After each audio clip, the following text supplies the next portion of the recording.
EFCI. And together with Giorgio and the others, I've been organizing this forum. And the idea for us is to really have an interdisciplinary bunch of people that is going to really go into depth looking at the literature of collective intelligence. And when we first thought about this forum, we thought about it in relation to another project that we have been working on, and which deals with how to create a collective intelligence environment, how to bring together researchers, and how to make sure that interdisciplinary research can be successful. And we've been working on this project that is based at La Sapienza.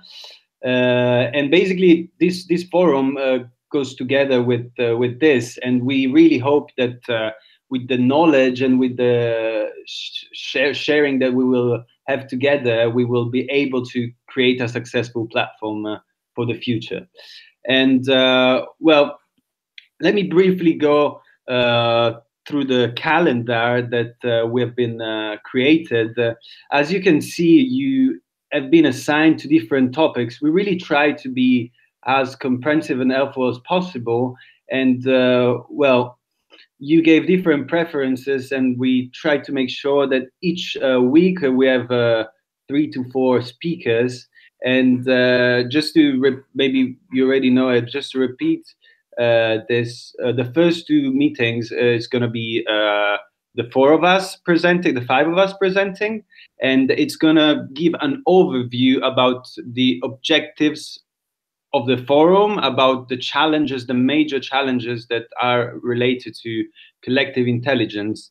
So after these 2 general introductory classes, we will go more into that. And well, there are different themes assigned, and we really hope that you're going to be happy with those. And just after this presentation, feel free to tell us if you have any doubts, and if you want to move from one group to the other. We'll do our best to make sure that everyone is happy. And another important thing that we wanted to mention is that together with our presentations that are going to be based mostly on the main literature, on papers and the findings on collective intelligence, we're going to try to bring to the forum different speakers. So we've already contacted a few big guys from the field. I don't know if you're familiar with Malone, Levy, Floridi, all these big guys. And so far, we have received 1 or 2 positive responses. And already next week, I can tell you that we're going to have this postdoc from MIT, if I'm not mistaken, who's been working a lot on collective intelligence from a sociological point of view, also using rational choice theory as a main focus. And well, we really hope that you will help us finding other experts. We have a template that we've been sending around. So in case you have experts you would like to invite for a certain session you think that fit, just drop us an email and we will take care of it. That'd be very helpful. Other than this, well, this is an experiment. I think it's very exciting to be able to organize something like this, to be all together from different parts of the world. And well, you all know that it's more or less 25 students that we've been able to put together, and it's exciting because we've been going through your profiles, and we really have people from all different subjects.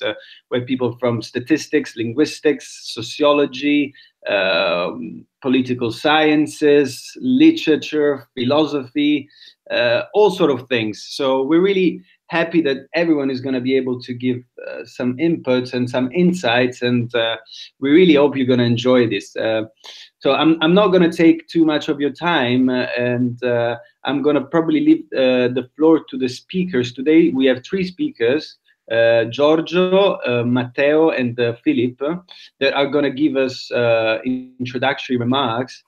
And after they're going to speak for 20 minutes, and after that we're going to have a 10 minutes Q&A session for each of them. And after the three of them are going to be done, we're going to have another 10 minutes to discuss a bit more the logistical aspects of the forum.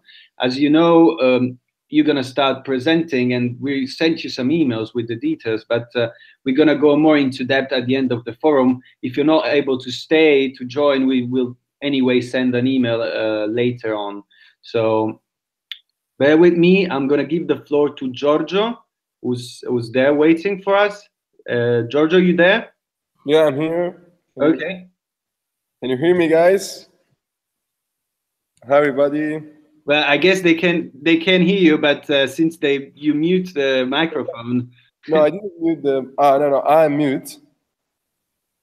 No, you're not mute. They're mute. I'm not mute. Okay. Hey, Philip, Mate, can you switch the speaker? Oh no, you already done. You already did it. Okay. Hi, everybody. My name is Giorgio. I'm one of the creators of this forum. We're really pleased that you were all able to be here today and for the next 10 episodes of the forum.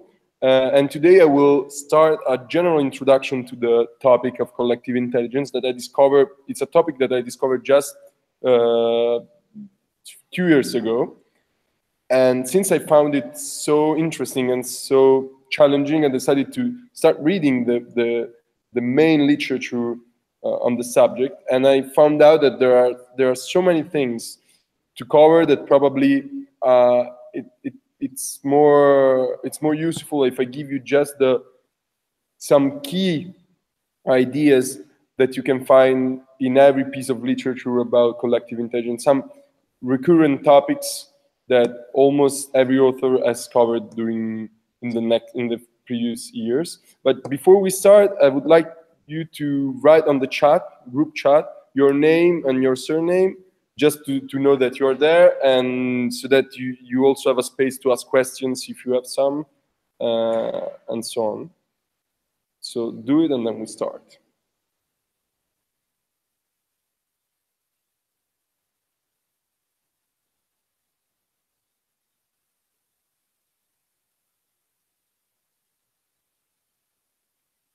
Okay, I guess you all wrote your names. Okay. Very well. Okay. So basically, I will try to put some slides. Just let me know if you can see them, and then we can start. Can you see them? Can you see the slide? Yes? Okay. I see some of your faces saying yes. Okay. So basically, I will follow a book that is called Big Mind: How Collective Intelligence Can Change Our World. It is a book written by Geoff Morgan, the chief executive at Nesta. Nesta is a really interesting place in UK. It is basically an innovation foundation that tries to put together all the most challenging and interesting ideas about our future, and to open a debate about them, and to foster their diffusion among governments, political institutions, and cultural institutions such as universities. So they do a pretty good job at sharing new ideas, especially about how to reform societies in a time when internet is everywhere.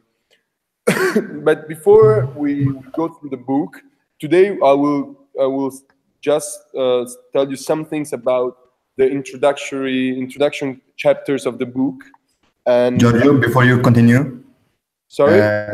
Before you continue, your slides are not on the stream. You need to check up your left upper corner. Yeah. For a green icon.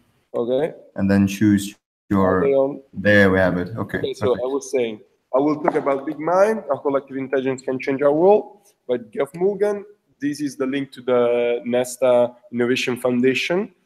And before we go through the introduction chapters of the book, I want to give you some definition of collective intelligence. And I pick up 3 different definitions that are to me are the more relevant and the more cited in the scientific literature. Next week, I will go far more in detail, also starting from all the books, such as the Handbook on Collective Intelligence by the MIT Center for Collective Intelligence, and I will talk more about also the book by Geoff Morgan. Today, I want you just to start thinking about some basic concepts. So collective intelligence is firstly defined by Pierre Levy as a form of universally distributed intelligence, constantly enhanced, coordinated in real time, and resulting in effective mobilization of skills. Pierre Levy is a philosopher, a French philosopher, who firstly started thinking about how anthropology would change after the widespread diffusion of the internet. And he wrote this amazing book called L'intelligence collective, une anthropologie du cyberspace. That is basically a book where he highlights all the consequences that the internet could have in shaping our societies and our political institutions. And this, unfortunately, we won't have time to cover the contents of the book, but I really suggest you to read it because it was the starting point of my reflection on collective intelligence, the reason why I decided to keep on studying the subject. Going through, looking closer to the definition, when he says a form of universally distributed, obviously he talks about a sort of mass of information that is accessible to everyone and that is continuously enhanced by people adding new information and downloading this information to learn it. And it's coordinated in real time thanks to the communication technologies, internet-based communication technologies. Nevertheless, this definition is quite philosophical, quite general, and it doesn't really capture the practical impact of collective intelligence in our world right now. Another definition that is a bit more effective could be the one proposed by Thomas Malone, who's the director of the MIT Center for Collective Intelligence, who defines collective intelligence as groups of individuals acting collectively in ways that seem intelligent. So this is still a pretty general definition, but it's more interesting because it really gives us the starting point of our reflection. We are not talking about individuals, but we're talking about groups. So sociologically speaking, we want to see how groups can cooperate or can be guided so that they act intelligently, when we still have to define what intelligent means in this context. But a first key point is that we won't talk about individuals. We always have, I would say, a communitarian perspective.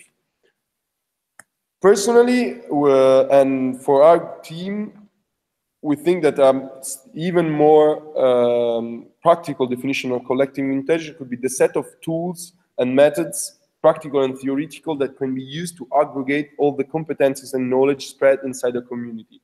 So we think that nowadays, even if most of the literature on collective intelligence is quite theoretical and reflects on how to measure this group intelligence and how we can define intelligence in a group environment, when intelligence was defined until some years ago just in individual terms. We still think that now the most promising experiments on collective intelligence are basically tools and methods that we constantly use to aggregate the competencies that each of us has and the knowledge that each of us has acquired during the years, and that is usually spread inside the community we live in. So our bet is that in the future, probably we'll start using more and more collective methods to use all the knowledge that is spread inside the community we live in. Some example of collective intelligence are Wikipedia, Quora, Reddit, Linux. They're all example of products that were produced, were created thanks to the effort of millions of people who started sharing, usually for free, some specific knowledge they have, just for the pleasure of sharing it with other people. For example, you probably all know Wikipedia, that is considered probably the most relevant example of collective intelligence, but also Quora is an incredible place where you basically can ask questions and have people from certified people answering them, saying who they are and why they are the right people to answer your questions. So let's start with a key question. That is the question that Mulgan proposed at the very beginning of his book. Why some organizations seem so much smarter than others? So why there are groups of people that behave more intelligently?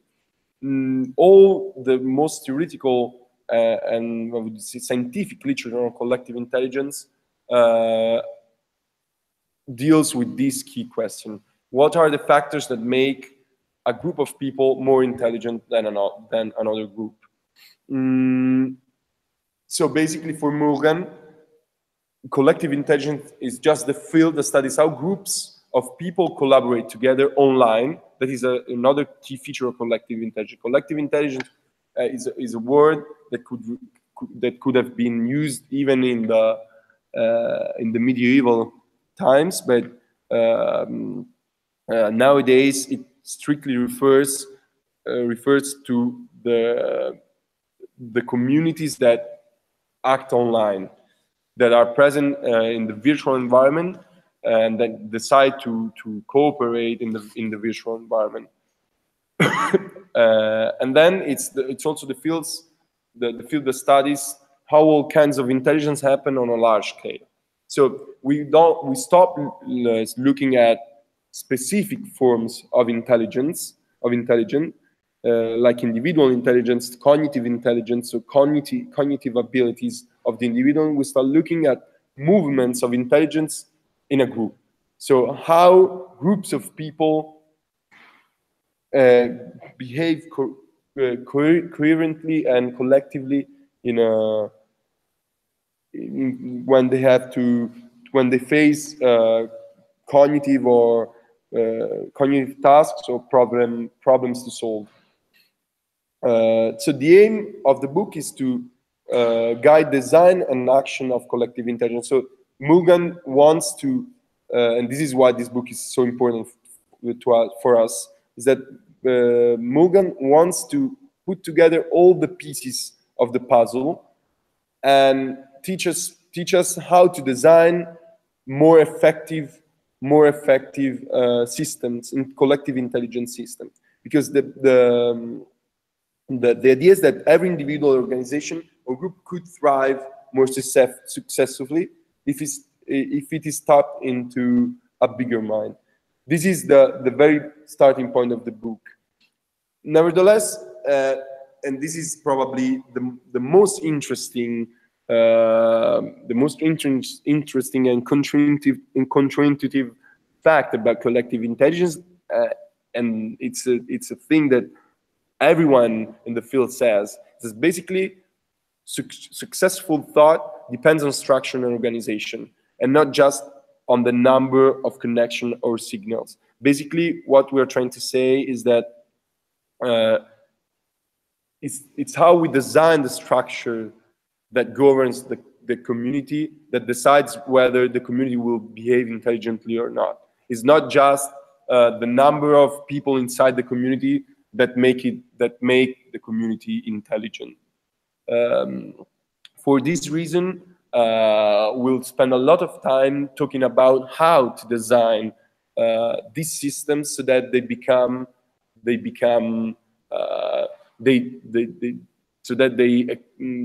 put together the best parts of each of us, and that allow us to cooperate more effectively. Another important thing to say is that we live in societies that were designed far before the birth of the internet, the spread of the internet. And these kind of societies are based on forms and structures that don't make sense anymore. We all have the perception that many of the educational, political, social institution structures are basically out-fashioned, outdated, because they do not exploit the power of the internet, the power of the connections that internet create, and the possibility of communicate that the internet creates. And this is why it's so important now to start rethinking many of the systems that govern our societies, for example, economic systems, political systems, so that they really exploit positively the strengths and the power of the internet. The fact is that it's not just by allowing every person to access the internet that our societies will thrive better. We all think that, and all the authors in the collective intelligence fields think that it's up to us. It's up to us to design policies and systems that make the internet a good place to live and to cooperate. So basically, it's false that a more networked world is automatically more intelligent. There is plenty of examples of really interconnected systems that are basically really rigid and ineffective. For example, I'm thinking about the UK chief of communication of one of the last governments, who basically said that all the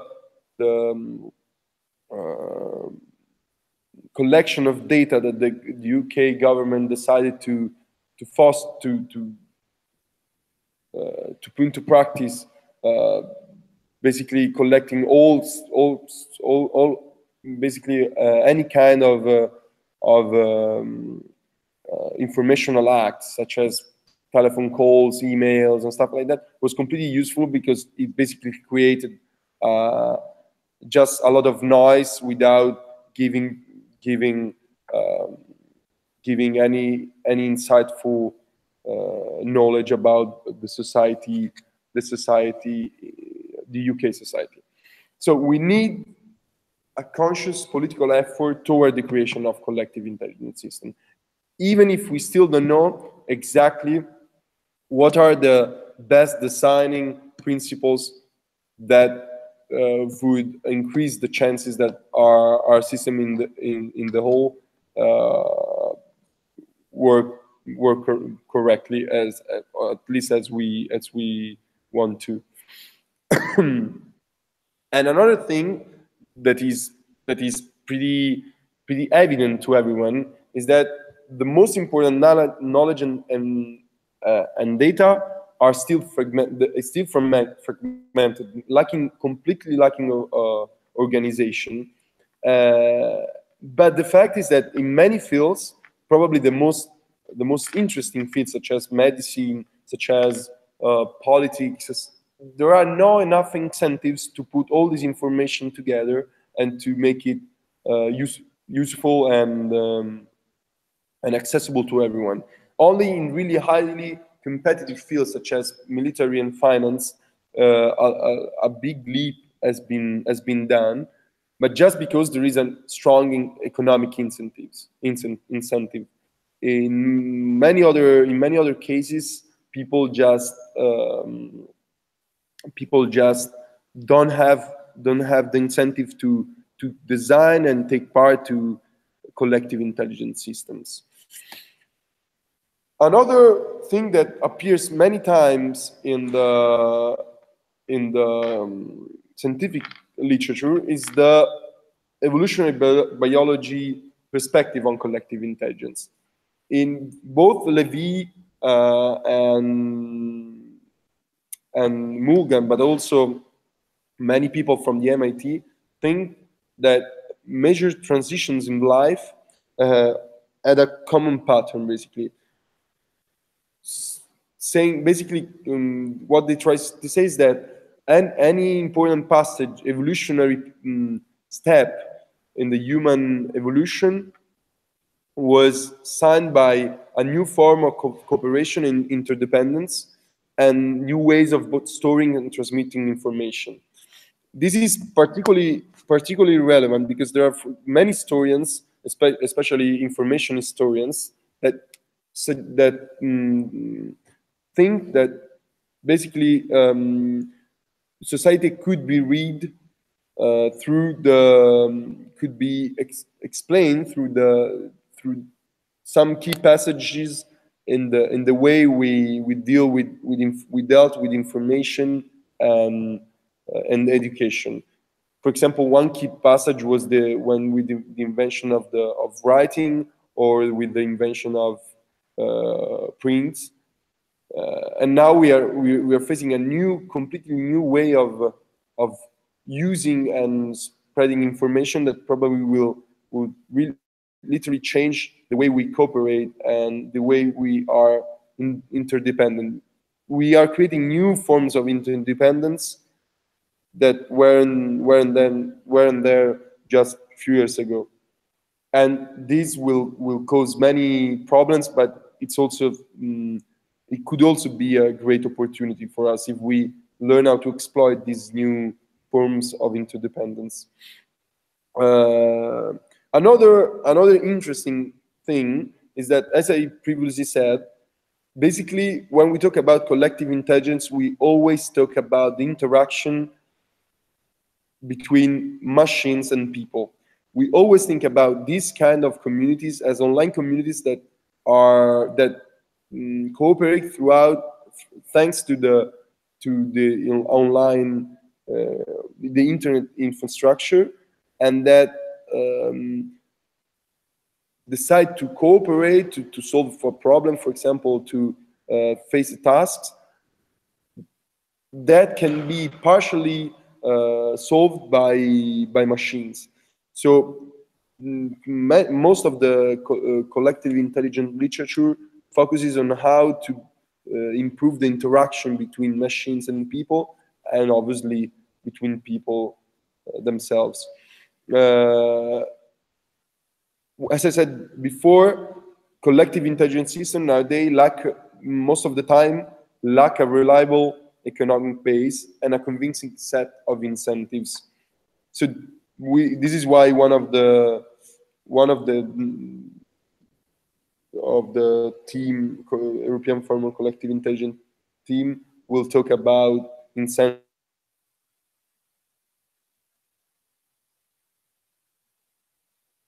and to take part in this kind of systems. Still, we live basically in capitalistic societies where the main incentives for this kind of for the spread of this kind of system is economic, is monetary, I would say, and it's really hard to find keep on. It's really hard to propose different kinds of incentives. So basically, just to conclude, the technology, the internet technologies, even if there are are major steps for the orchestration of information and knowledge, they can also really dumb us down instead of smarten us up. We still have to see what are the real long-term effects of this kind of technologies, and we have to guide the process so that this kind of technologies become an opportunity and not a source of problems. Now we should start going in more depth. So unfortunately, I think I have just a few minutes, so probably we'll continue next week. Next week I will talk about more concrete things. Today I just want you to have some general ideas. But let's talk for 1 second about the word intelligence. The word intelligence has a complex history, but until the medieval times, individual intellect was in some ways linked to the divine, and since then, the understanding of intelligence have reflected the dominant technologies of the earth. I want to focus on this point because we are talking about how to design systems that make our communities more intelligent. But the system that we design and the technologies on which our systems are based really shape both the way we cooperate, but also the way we consider the things that we consider important and that define our intelligent behaviors. So we must pay a great attention to the kind of infrastructure and system we create, because they shape. They are prophecies, self-fulfilling prophecies. They create a system in which it's really hard to see the alternatives, and they become the truth, and they become inside the systems. We generate our definitions of intelligence, of proper behavior. So it's a key passage. In general, the Latin origin of the word intelligence in interlegere, choosing between things. So if we talk about individual intelligence, we consider intelligence our ability to use our brains to know which path to take, who to trust, and what to do. But if we switch to collective intelligence, we have to talk about who we choose to be with, and how we choose to act. So any kind of large-scale intelligence that involves collectives choosing to be, think, and act together. Just to conclude, some properties that usually help a group. So now we are starting talking about how actually design these systems. The properties that help a group cohere can also impede intelligence. We know, probably we all heard something about echo chambers and group things. So basically those phenomena that happen when a large number of people start confirming their ideas with each other, and start creating a common narrative that completely obscures all the alternatives and all the differences present in the real world. So some classical mechanisms studied by sociology and psychology really impede the real emergence of collective intelligence. These mechanisms are shared assumptions that do not hold true in the real world, a shared willingness to ignore uncomfortable facts just to keep the group tighter, groupthink mechanisms, and mutual affirmation rather than criticism. So our goal is to learn how to design system that creates sufficient suspension of the ego and sufficient trust to combine rigorous honesty with mutual commitment. So we have to find ways, sustainable ways, to make people cooperate with rigorous honesty, but staying committed to the goals of the community. And when we talk about large groups, these tasks can be really, really hard to achieve. So we'll go more in detail next week, because today we started really late, and I want to give space to questions and to the next speakers. So if you have any question, you can ask me. Can you see me? If you have any question, I was quite general today, but I really want to know what you think. So if you want to write, and you can talk if you want. Just turning your microphone on, or you can write me something on the chat if you have any question. If not, I want you to say that obviously I started from the book of Mugen, but obviously it's a really huge book, so I just selected the most important passages from the first half. I will talk about the second half next week. But I upload on our common shared folder a really detailed synthesis of the book that I wrote down on hand. So it won't be a Word file. It will be a PDF file with all my notes. They are pretty clear, I think. They're written in English, but you can read them instead of the old book that is pretty long. Obviously, if you want to, you can also share your notes among with the slides of your speeches on the shared folder. Any question, or we can go? I have a question for you, Giorgio. Yeah, please. I wonder where you see yourself in the subject of collective intelligence after your studies. Like, what role do you see yourself in the subject of collective intelligence? Personally, I'm really interested in system design. So to study all those principles, to test and study and test all those principles on which we can base the construction of next generation communities. Because my hypothesis right now is that probably in the next futures we'll see a kind of revolution in the way we stay together, because we collected especially after the Second World War, we collect a lot of information, a lot of knowledge about how groups behave. Obviously, that was a direct consequence of the war, because especially Americans wanted to understand how it was possible for the Nazi movement to power in Germany, and then to conquer the whole continent, basing its political ideology on crazy ideas that probably nobody would agree on, would have agreed on individually.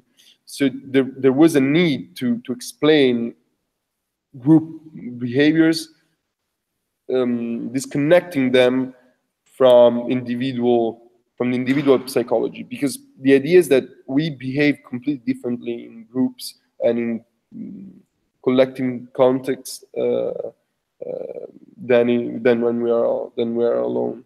So my interest is to study how we can design these systems that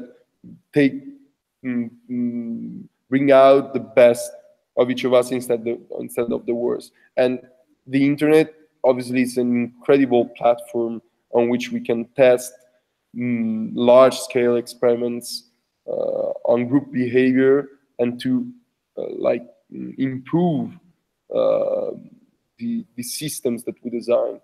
And it was really hard before the birth of the internet to make such experiments and to design such systems.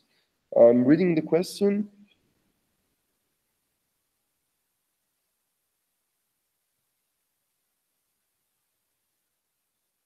Okay, Vanessa. Interesting questions. Actually, probably I don't really know if I know what you mean with metacognition. If you think about our ability to think about the way we think, or our ability to understand how other people think. Can you give me just some hint? But while you send me the definition, your definition of metacognition,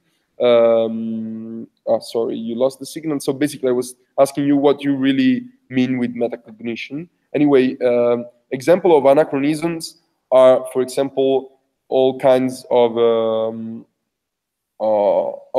bureaucratic processes that we created to govern democratic societies that nowadays obviously completely lost their significance, their meaning. Because, for example, when we built our I now live in Paris. I am thinking about how the city of Paris administrates the the the transportation systems and all the transportation system and the way you can access it. You have all to send all your data through the post. You have to compile things online, to compile things on paper. When now basically most of the interactions between people, especially between institutions and citizens, can be done online, and that is a complete. Obviously, that changes a lot the way we think about institutions, because institutions become immediately closer to us because we know who these institutions are, who is inside these institutions, and so many of the bureaucratic system that we created to administrate a large number of people inside our countries simply don't work, are outdated. They waste a lot. They make us waste a lot of time, a lot of resources, a lot of possibilities just because they were built before the internet-based communications.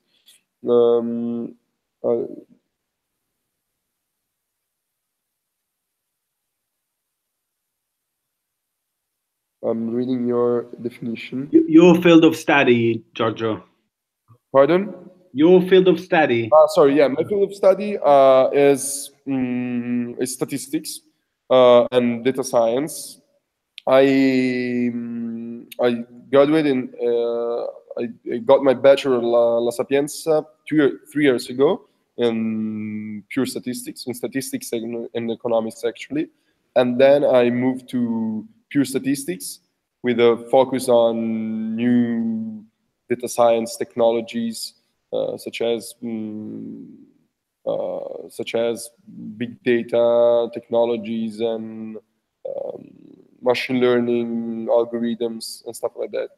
But throughout my whole course of study, I kept some time for deepening my knowledge in the social sciences field.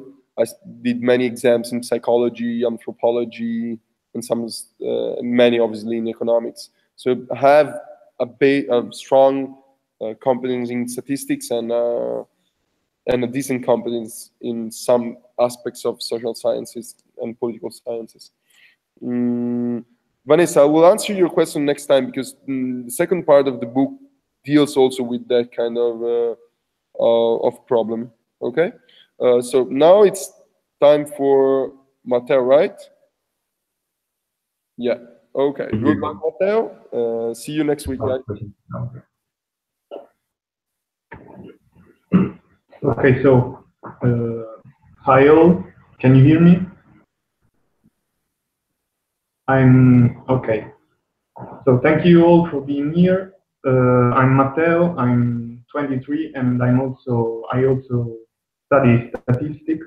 I took my bachelor in statistics, economics and society, and now I'm studying in Paris for my second year of Laurea Magistrale in Statistics and Decision Sciences. So I'll try to share my screen as Giorgio has done. No. Yeah. Okay. So I focused mainly on two articles. that are experimental studies. Then, if I'll have the time, I'll go to a third article. But so the first of them is a central article in the field of collective intelligence.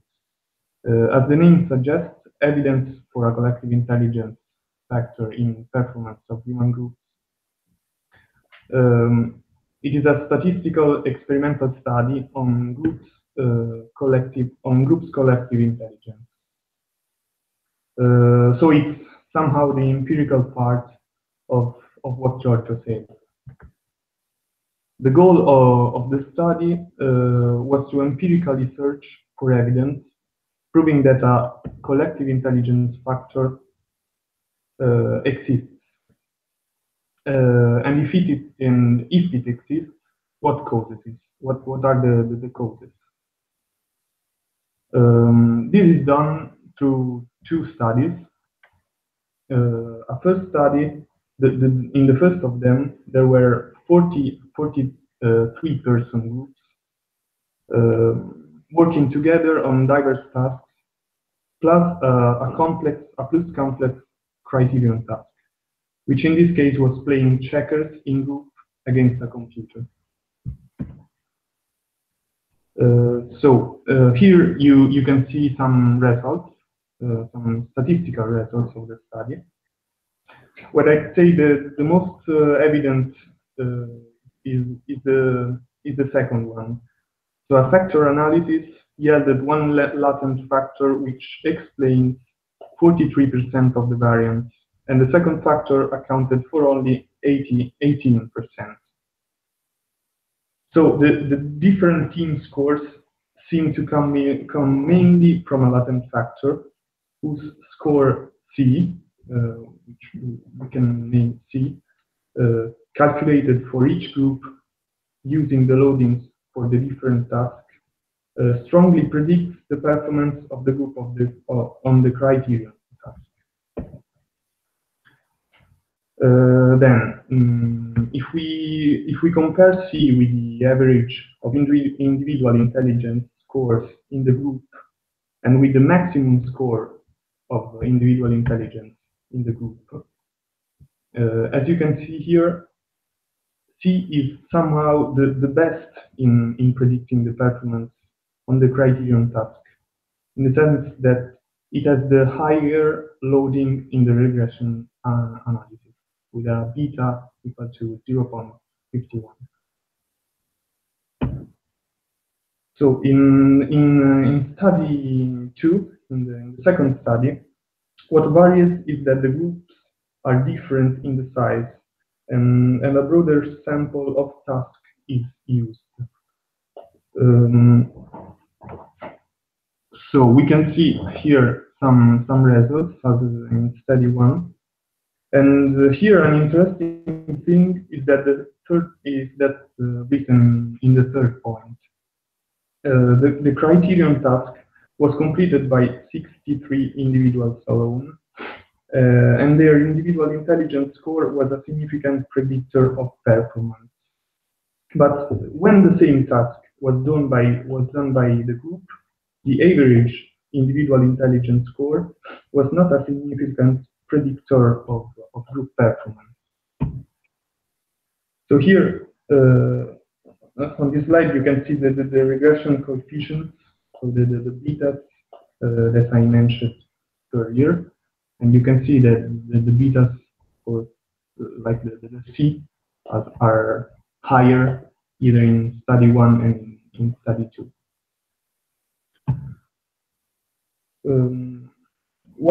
Once proved that C actually exists, the study focuses on its causes. We've seen that average individual intelligence and the maximum intelligence of the member are not good predictors in the performance of the group. But there are three factors, and this is the thing that is interesting. There are three factors that stand out in terms of correlation with C, so that they are good predictors of group performance, and they are the average social sensitivity of group members, and here, okay, the average social sensitivity of group members, and the variance in the number of speaking turns. That is to say that groups where few people in the group that dominate the conversation are less collectively intelligent in a sense. And finally, we have the proportion of females in the group. That, however, could be considered somehow a part of the social sensitivity, because the females in the sample scored better in this measure, in the social sensitivity than men. So all these three factors had similar predictive power for C, but only social sensitivity reached statistical significance with regression coefficients of 0.33. So to conclude, this study statistically demonstrates the existence of C, of what we call C, and what it appears to depend it appears to depend on some factor that emerge from the way group members interact. So, for example, their conversational turn-taking behavior.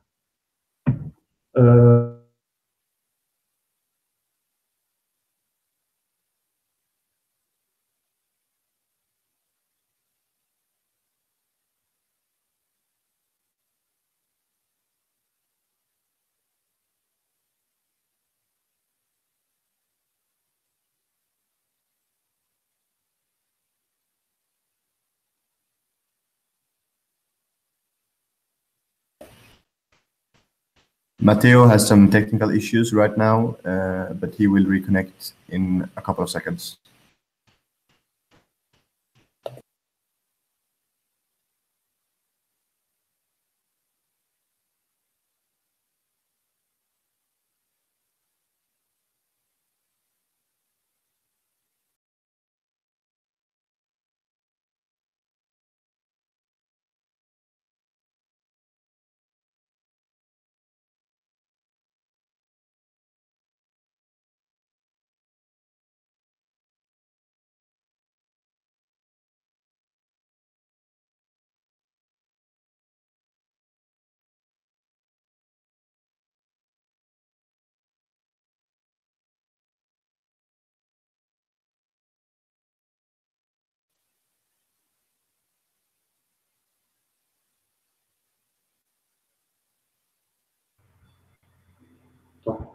Okay, sorry.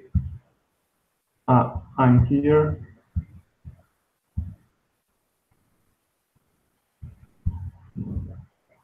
Okay, you can see. Can you see me? Yeah. Okay.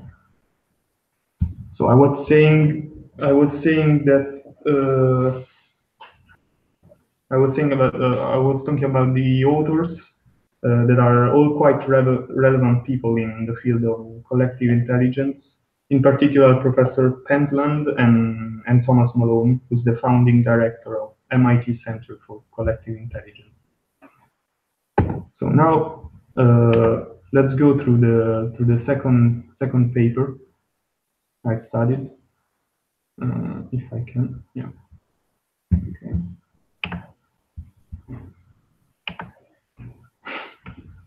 So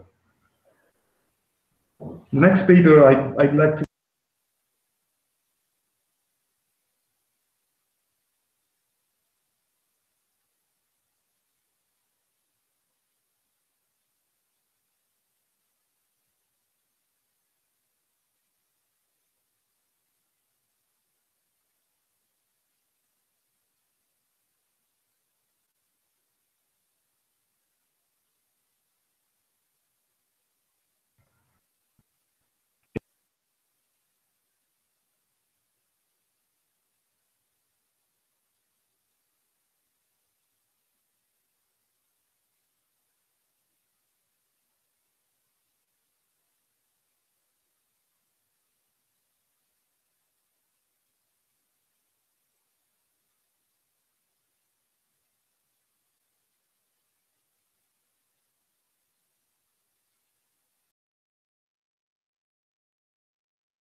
Okay, can you hear me now? Okay. So the paper, the next paper I'd like to focus on is about another experimental study centered on the effects that an open model for knowledge production have on professionals. So the objects of the study are NASA's research and development scientists and engineers, challenging with a shift from the classical model of prevailing consensus to an open innovation model. So prior research describes R&D professionals as high-level experts and somehow proud of that, in the sense that their identity is rooted in their strong and unique capacity of solving difficult problems. The focus here is, in fact, on identity, on its role on innovation processes within a dynamic perspective, in the sense that it could be constructed and reconstructed. So here you have the definition of identity work, that the range of activities that individuals engage in to create, present, and sustain personal identities that are congruent with and supportive of the self-concept. So the experiment began with the R&D professionals starting posting their problems on the platform for the world to solve them. At the same time, they were working on these problems internally, collaborating as usual.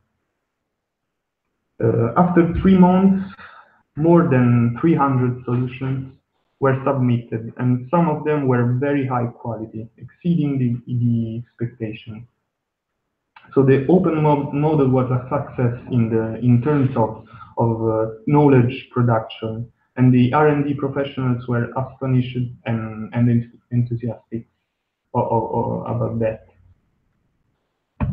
But a few months after, then many tensions and debates emerged, apparently in contrast with the successful experience of the open innovation. Conducting some one-on-one interviews by the team, it began to be clear that the open model challenged their professional identity of R&D members. In fact, they perceived themselves as problem solvers, and they went to NASA aspiring to be great ones. And in the year following, was then focused on professional identity, refocusing work, to which many professionals switched from being problem solvers to feeling themselves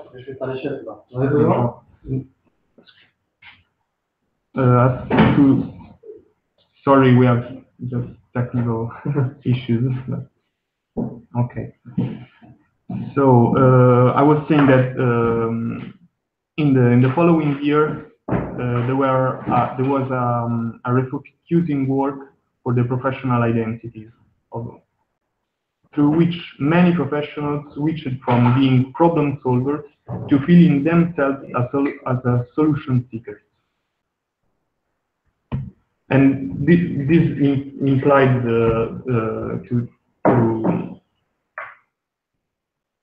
some new skills. This work on their professional identity was related on that of knowledge boundaries.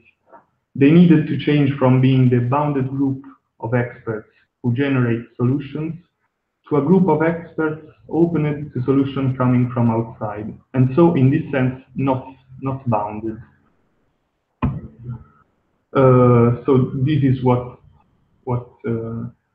I've said, that the knowledge boundary work, that is the active efforts of these professionals made to change their permeability of the knowledge flows inside and outside their R&D project work. So the result after 2 years was that of the birth of a new narrative with the solution seeker as its hero, so that the innovation model had been re-narrated.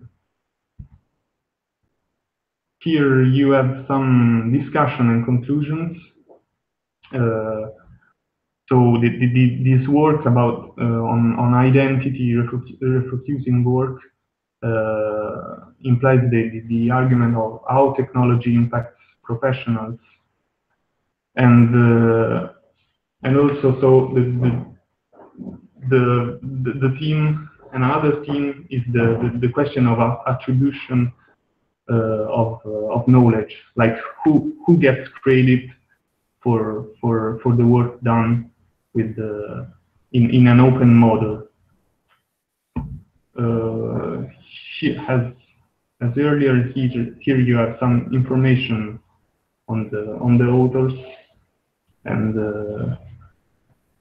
this is it. You can I can send you the slide if you are interested for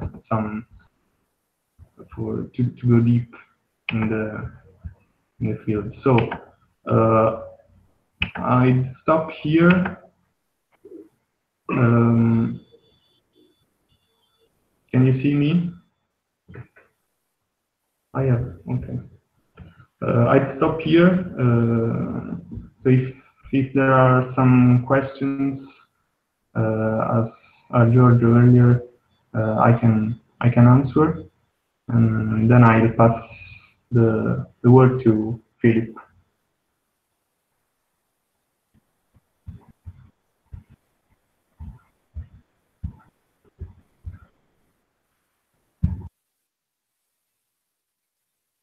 Can you hear me? Can you hear me? Yeah, I can hear you. Yeah, I have had some questions. First of all, I was curious about the Latin factor called C factor, the collective intelligence factor. Yeah. I mean, how did they build it? How did they build it? They just what kind of variables they considered? no, they just named it as a collective intelligence factor. Mm-hmm. But it's just a latent factor. The main latent factor they discovered on through a factor analysis and confirmatory factor analysis, and then they found that there was a latent factor, and then they named it C, a collective intelligence factor. Okay. And then they discovered that those three features I talked about, for example, the thing about the speaking current were correlated, were somehow correlated with this C. Okay. So it's a latent factor that can be expressed mainly about with those features, those factors, but they just named it as a collective intelligence of the group. Okay. Okay.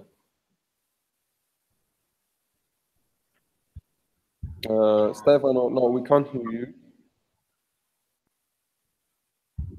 Okay, let's try. Philip, can you try turn Stefano's microphone on? His microphone is on, so I think it's some internal problems.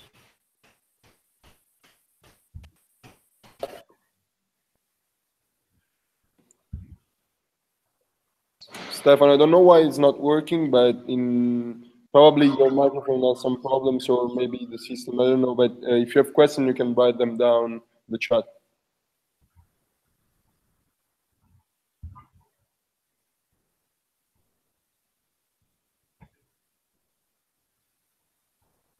Oh, okay. Yeah, you should have your microphone activated.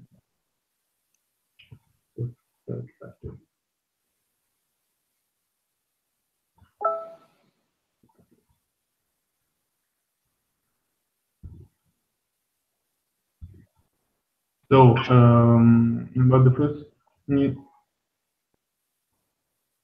okay. So about your first paper, what's the third factor? Yeah, the third factor was the presence of females in the group. So you have a social sensitivity, the speaking turn, and then the proportion of females in the group. That is somehow related to the social sensitivity, because in that study, females answered better than men in the social sensitivity test. So that's it, I think. I don't know if that was the question. Okay. I think that Juliana has some questions. She wrote in another chat. I don't know why we have two chats, but we have another chat. Do we I have don't know. another? There's that sort of, I don't know. She wrote this. Juliana wrote this question.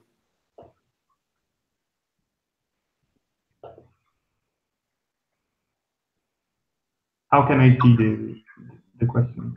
Giorgio, Yeah, sorry. Okay. How the three groups were created? Something procedure.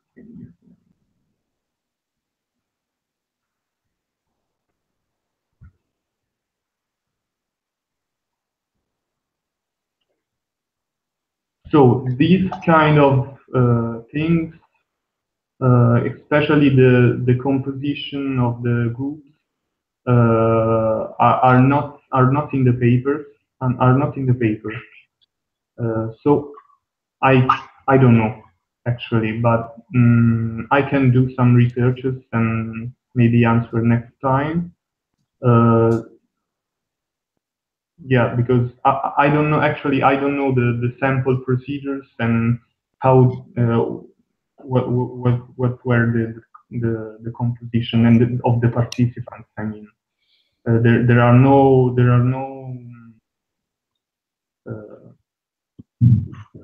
particulars about this, but I think that they could be found. Okay. Any other question? If not, Philip, it's up to it's time for you to. Anyway, they are a good question. I also asked me for the statistical preparation of the study and the sample and stuff like that. Okay. I found something on it. So I'll pass the word to Philip, and thank you for your attention, and see you. Bye. Can you tell me? Bye. Okay, can you hear me? Yeah. Good. My name is Philip. I'm an engineering student from Sweden, studying engineering physics with a major in embedded systems. I'm also studying an exchange year in Paris with both Giorgio and Matteo. That's how I got into this project. So yeah, I think it's really interesting because I see collective intelligence having a really big potential in the future. And as for my interests, I'm really into the combination between artificial intelligence and collective intelligence, and how that could integrate, which actually my first paper that I will review about is on that exact subject. So let me see if I can share the slides.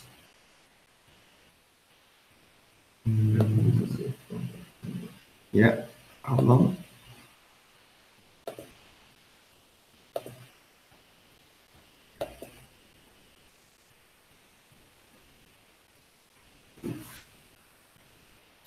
One moment.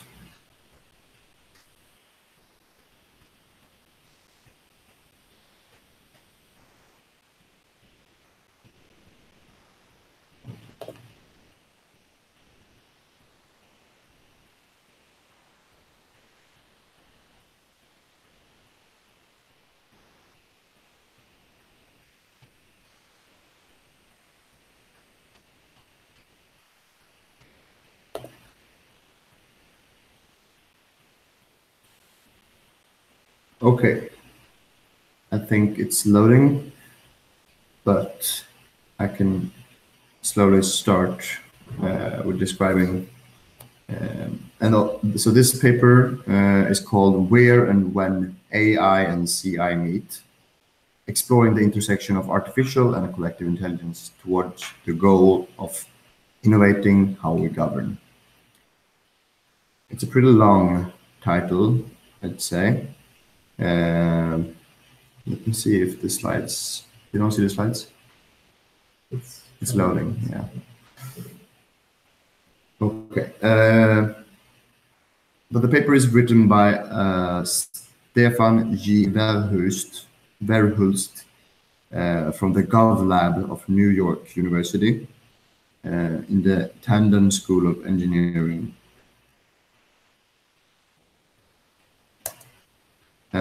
And this is a really recent paper. It's published 21st of February this year. There you have it. The very long title. Okay.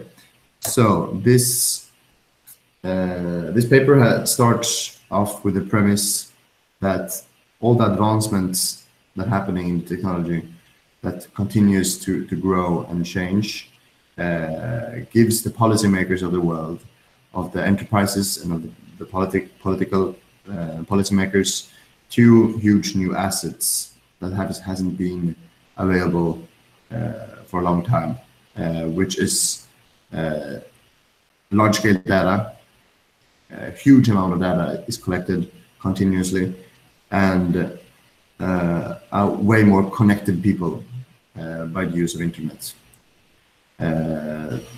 And because that effectiveness and accuracy of artificial intelligence basically relies on the quality of the underlying data and also the algorithms to be able to analyze the data and the training data. Therefore, this is opening huge doors for the world and for the technology. So we basically can make two different types of intersections between AI and CI. And the first one would be to augment CI, to implement an artificial part, an artificial intelligence inside of a existing community which uses collective intelligence. The paper calls it augmented CI. For example, an example as Giorgio mentioned, and most likely all of you know Wikipedia, which is one of the biggest collective intelligence platforms on the internet. They actually use AI bots to help edit articles and also to identify and clean up vandalism and categorize and tag.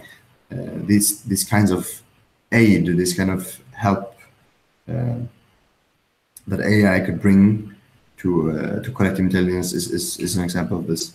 And also AI could help with different kinds of things such as sentiment analysis, or also called opinion mining, which could make a more human factor we could make a more integrated human factor and a more depth in the existing systems out there. And what this basically means is that AI could make collective intelligence being able to scale, because that's one of the problems in collective intelligence. It's good in proportions of specified groups of people, but to have a to complement the lacking areas that collective intelligence has, which for example is scaling. AI could be a great help. That's and the other type of intersection would be to integrate CI into an existing AI system. One of the biggest problems of AI today that we're all facing is the inhumanity of an AI. AI is basically working as a black box where rarely even the developers know exactly why the system chooses different things. Therefore, collective intelligence could increase the legitimacy of AI in the public eye, and also like with aspects as social and cultural context. And I don't know if you heard of the Facebook AI bots. It's last year. It's a pretty good example of this black box problem. So briefly, the Facebook created 2 bots that were able to chat in English with each other to see basically how intelligent the conversation could go. But it quickly got out of hand since the 2 bots created their own language. They used English words, so that the new language in quotation was based on English words, but made no sense for human, which puts out the purpose of the implementation of the bots. So they had to get removed quite after, and that makes a good example of how the inhumanity really grows inside a black box of artificial intelligence. And the third thing that the paper covers is also the open governance, basically to have more reasonable and participatory pathways in both decision making and problem solving, basically to make it easier, just as open source is a really open governance thought and system. In the same way, collective intelligence could do more beyond their limited communities that they are limited to. It's collective intelligence is often applied to an existing community, which have a main theme or a genre, so to say. And for artificial intelligence, it could minimize the effects of the existing biases that are embedded in the AI systems. It could also ensure the relevance of their inputs and trying to make the signal to noise ratio of the data it takes in as high as possible. But this paper actually brought up more questions than it answers. It was a pretty brief and short paper about the possibilities and the ways the intersection could go. But the questions that popped up during these three main intersections, I've stated here. So that for an augmented collective intelligence, we still don't know what kind of attributes of artificial intelligence that would make a difference of the scalability of collective intelligence. We don't know exactly what aspects of artificial intelligence that we should implement, and also how to make sure that artificial intelligence does not make it worse, that doesn't introduce new biases, for example, or increase the risk of making decisions based on something bad, something making a black box even darker or bigger. We basically want to create we don't want to create a black box inside of collective intelligence as well. That's not what we're want to bring in with artificial intelligence. And also could like really wide and diverse audiences participate in AI-led collective intelligence initiatives. For example, could we lead this kinds of events as we're hosting right now? Could it be overviewed by a AI-led bot? Could that be a solution? And also, we need to make sure that we have good test areas, test beds, as they mentioned it in the paper, for this augmented collective intelligence. It's always a problem when opening a new type of system, like where do you test it? In the public, in closed groups, etc., etc. The second one is the human-driven artificial intelligence, and basically states how collective intelligence, what aspects of the collective intelligence should we use to implement the AI, to understand it more, to open the black box and to see what's in it. How do we understand what it makes? Of course, the algorithm designers know their algorithms, but sometimes it's hard to know when a machine is learning by itself how they make their decisions. And that's something collective intelligence could help out with. And also how to integrate and humanize an existing artificial intelligence system with values and ethics, maybe cultural aspects as well. And then we have the intersection of AI and CI with open governance, which I think is a pretty, like one of the most important points of this subject actually. For the first thing is how do we make these two intelligences to create a more active citizenship? Could we, for example, implement this subject into politics? Could we have open forums for big questions before elections? Could this thrive the community to be more active? And then the last point, which is pretty important, when having this intersection of artificial and collective intelligence, do we need a Magna Carta, so to say? Do we need a list of rules? Do we need guidelines? Who decides what, for example, in subjects as risk management, accountability, duties for institutions and schools and universities, and also do we need prohibitions relative to the expansion of this huge new subject that have two parts that are intersecting, and this all boils down to one question that is stated in the bottom of the slide, which I think even if you're not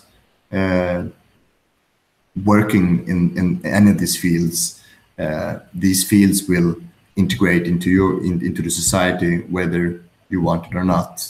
Therefore, the question, what is it to be human in the age of the AI machine, is a pretty interesting question to ask yourself, since it will end up with a lot of people need to get some kind of answer for this, and this all boils down to this question, I'd say. So yeah, this paper was really interesting, but as I said, it didn't give many answers to these questions. Basically stated what problems could be found and what aspects do we need to see when we're integrating to really intelligent subjects. And with that said, I'm continuing with the other paper, which is not really in the same subject, but it's also a pretty interesting one. It's called Visualizing Collective Discursive User Interactions in Online Life Science Communities. is written by Dirai Murthy, Alexander Gross, and Stephanie Bond. It was written 6 years ago from the Bowdoin College in Maine. So it basically compares two different types of visualizing data. The first one is the node-based network maps, which is has a real basic concept, and that's a node is an entity of some kind. It's a really general way of explaining it, and also the arcs of interactions between these entities. And for more depth in the network map, they use visual attributes such as color, size, etc. for the metadata. For example, categories in the data or such. The problem with a node-based network map is it's really not scalable. We have an example to the right in the slide where which actually is a pretty cool map. Like this is made 2003. This map. It's the Opt project who made it, and it's a map of the internet, basically. But as you see, it's really cluttered. It's really hard to actually get any information about it, except for whoa, it looks like a net of some kind. So, but for example, in this picture, we have the red color, which is Asia and Pacific. We have the green color, which is Europe, Middle East, Central Asia, and Africa. We have the blue, which is North America. The yellow is Latin America and Caribbean. And the cyan is the RFC 1918 IP addresses, which basically is a standard private IP address space for private networks. Anyway, regardless of that, you see that you can barely retrieve any information from this map, even though it's a neat way to show large-scale data. And the other type of network map they're using, they're comparing with, is the matrix-based network map. It basically uses two sets of entities at each axis, and the matrix itself represents the Cartesian product of these two entities. So each cell basically corresponds to a possible pairing. And yeah, as you see directly, it's absolutely a reduced visual clutter. And so also this example is from a community between users in the life-size community that the writers have made, and each row and each column is a person, but their indexes are basically the same. So row number 1 is the same person as column number 1, for example. I think you get the concept. And with this kind of maps, it's really easy to see trends, and especially where all the interactions happen in a large bucket of data. And it's also a bit more information than a node-based network map. It's basically because it's shows the complete space of the interactions, even the interactions that doesn't happen. A node-based network map doesn't show that, which makes this a bit more precise. And so they also created basically a graphical user interface to create these kind of maps, which is called BioWiz. This picture, this matrix-based map is created from that software. I will not go into too many details of how the graphical user interface looks, because it's not that relevant and interesting in this review, in my opinion. but you should check out BioWiz if that's something of interest. They go through pretty much in this paper how they're using their software to create as good maps as possible, basically. So to go to the conclusions, their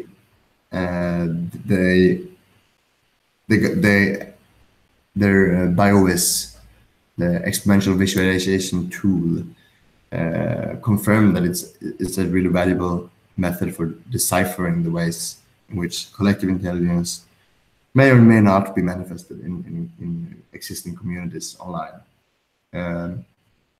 It's easy to see the trends. It's easy to see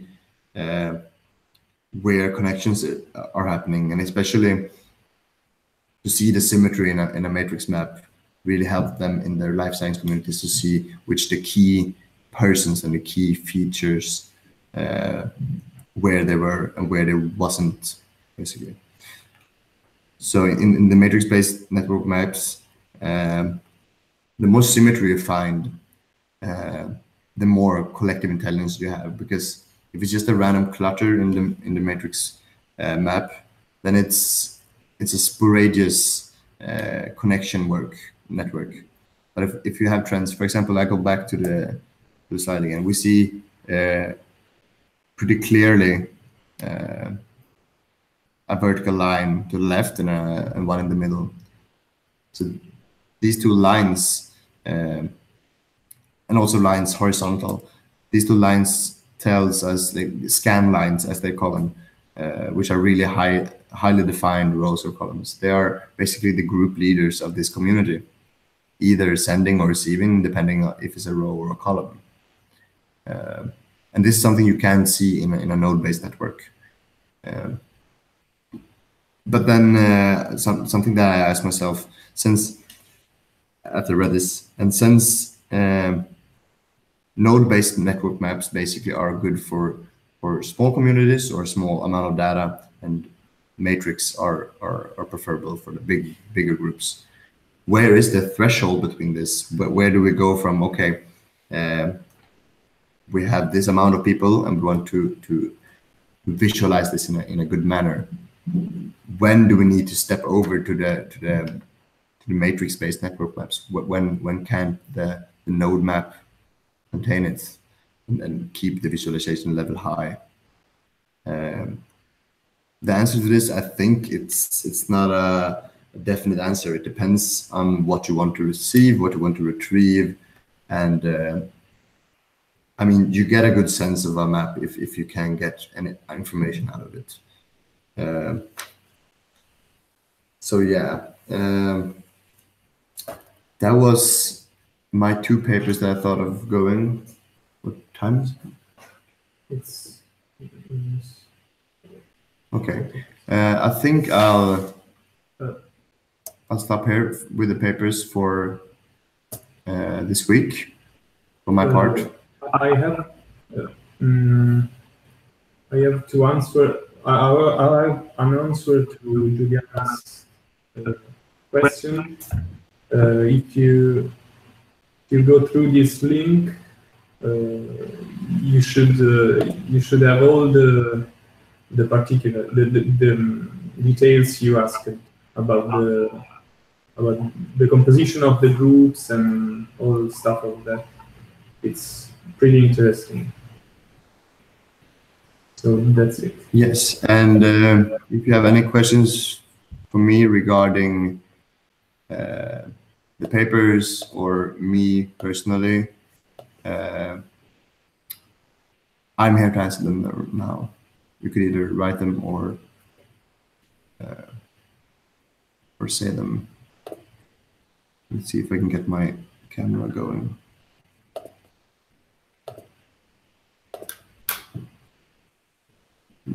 I don't think my camera's working.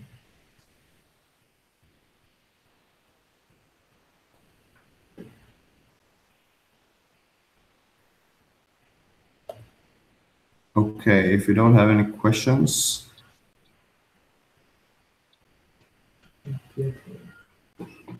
Pietro, are you here? Yeah. Yes, Vanessa, we will put up all the slides and the papers as well after this session, so all of you can both see and read today's work. All right, so I'll take the floor now, and just to do some housekeeping very quickly. Well, first of all, I would like to thank the three speakers that have been sharing good insights with us. And I would like to thank also all the participants that have been patiently listening to them. Of course, we're going to make available all the slides, but also we're going to make available a list of the readings that have been used for the presentations. So we apologize if we had some technical inconvenience, but of course, this is a new format for all of us, and it's going to take some time to also get the same excitement that you get when you're presenting in front of an audience of 20 people. Of course, being in front of your laptop might be a bit different of an experience, but I think it's nice to do this together and to really take the time to develop certain skills. And some housekeeping. So I wanted to just say that, of course, next week it's going to be 3 other speakers that are from the organizing committee. So it's going to be Giorgio, myself, and Yannick. And we're basically going to continue giving a broad overview of the collective intelligence literature. And we're also going to do it in the same format, trying to well, go through major papers, seminal works that have been important in the different areas. But of course, from the following week, we're going to start going into depth, and we have 3 conveners that April 4th are going to talk about online communities, complex network dynamics, incentives, and main results. So this group is going to be combined by Stefano Agostini, Leonardo Ialongo, and Matilde Fontanin. And well, basically, the idea is to have these 3 speakers. They can either work together, or they can also have their own single presentation. But what we would really like them to do is to, well, have a quick chat. They can find the email addresses in the last email that was sent. I think it should be easy to find that. In case you don't find it, just drop us an email and we'll give you the email addresses. So the idea is for you to come together and select. We would like to keep it simple, just maximum three papers, three papers or magazine articles that can give all the other participants an idea of what your topic is. And we would like you to do this well, ideally by next week, so that all the participants are going to be able to then read the paper and make questions out of it. And the idea is to then send around a Google survey through email, so that each of us can write down the questions that they want to ask to the conveners. So at that point, the conveners are going to have time to go through the questions and prepare the presentation. Let me know. I mean, if you manage to collect the 2-3 readings before, we can then send around the survey for the questions to the participant before, and you're going to have more time to prepare your presentation. So this is basically what I have to say in terms of housekeeping. Another important thing I wanted to mention is that next week we're going to have a nice guest, Peter Kraft. I mentioned it to you before, is formerly at MIT, and he's gonna answer some questions we might have. And well, if you're interested, you can go over his profile and maybe prepare something. And as I said before, we're really happy to welcome different speakers in the last 30, 45 minutes of our presentations. And they're going to help us get some more insights and clarify issues related to the topic we're dealing with. And what else did I want to say? I think that would be it on my part. At this point, I would like you to maybe share doubts, questions, anything. Again, I'm repeating this. This is a new format. We're building this together. So any feedback is welcome. And also in terms of the way to proceed with the forum. I understand each of us is going to have different presenting style, and you're free to really do as you like. So let me know if you have any question. Write them on the chat, or just speak up. It's also possible to send an email with some critics to the EFCI contact mail. Just mentioning that as well. Yeah, exactly. Well, so the idea is for the presentation. Yeah, I think if you decide to present separately, then it makes sense to have each of you sending a paper, which again should be rather short. Maybe just selects the most important part. If it's a longer one, it should be maximum 5 pages, I would say. And yeah, of course, you can present something which is not a paper. You're free to present whatever you like. The idea is to send before papers or articles, journal articles, just to give an idea of the topic you'll be dealing with to the other participants. It's just to make it more participative, so that then all the participants can raise their doubts, their questions, and the challenge for the speaker is going to be try to answer those questions using the literature that is available in each relevant field. So Marco, you're certainly welcome to present something which is not a paper, something which is your own ideas. That we would like to keep it as academic as possible, in the sense that it's something that we can then reuse.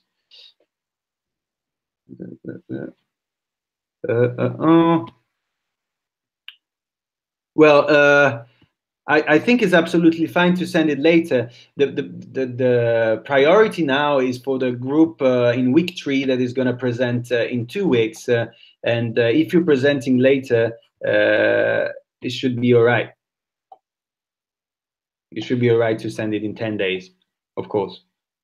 And well, I think that would be it. If you don't have any other question, you can certainly send an email and raising doubts and asking questions. We're going to be happy to answer those questions. And we really thank you again for your time and for listening to the presentations. And we really hope that you are as excited as we are to hear the following speakers and to hear more in depth what's up next for the forum and for the topics on collective intelligence. So thank you very much. Have a lovely evening, and I'll see you next week. And for any questions, send us an email.